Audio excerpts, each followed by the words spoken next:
Perfect and আরো একটা circle পাবে রেড হকস এন্ড জিবি জব ব্রেকার্স। তাদের জন্য এবার বিপদ অনেক বেশি, বিকজ তারা একটা ওপেন গ্রাউন্ডিং সিনারিওতে সেই গ্রাউন্ডটা ছেড়ে যখন সার্কেলে আসতে চাইবে তখন আর এইচকে হবে পথের সবচেয়ে বড় কাঁটা।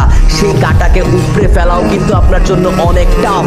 সো সেই ক্ষেত্রে দেখে শুনে বুঝে স্ট্র্যাটেজি অ্যাপ্লাই করতে হবে। মিনি লঞ্চপ্যাড থাকলে ডাইরেক্ট ক্লোজিং করতে হবে, তাহলে আপনি সেখানে জীবিত থেকে একটা হেড-টু-হেড ব্যাটল এনগেজ করতে পারবেন আপনার অপোনেন্ট টিমের সাথে। বাট জব ব্রেকার্স তারা ভিন্ন একটা স্ট্র্যাটেজি অবলম্বন করলো।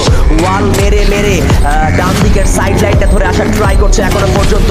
শুরুতে প্লেসকে নক করা হয়েছে, বলেছিলাম এই বিপদটার কথাই, হাতের গ্রেনেড থ্রো করবে, বাট ডান দিক থেকে প্লেয়ারের এন্ট্রি হওয়ার পসিবিলিটিস রয়েছে। So be careful.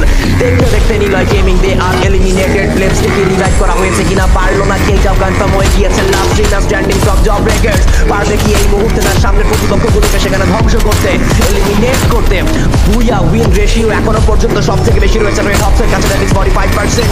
And infinity দুটো প্লেয়ারকে হারিয়েছে রেড হকস হ্যাভ গোম্যান প্লেয়ার। এন্ড এই মুহূর্তে Infinity last match standing. Red Hawks Job Breakers থেকে কিন্তু ইনফিনিটিদেরকেও এলিমিনেট করে ফেলেছে। Last two teams alive, that is RHK versus Job Breakers 3v4 scenario.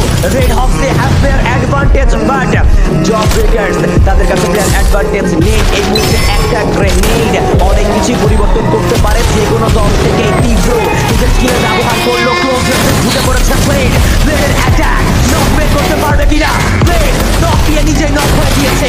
But এই মুহূর্তে বাকি এন্ড রাহাত তাদেরকে ক্লোজে ঢুকতে হবে। ব্লেডকে ইনস্ট্যান্ট রিভাইভ করা হয়েছে। দেখতে দেখতে কুদ্দুস রাহাত ক্লোজে ঢুকলো। পুরো ফাইট থেকে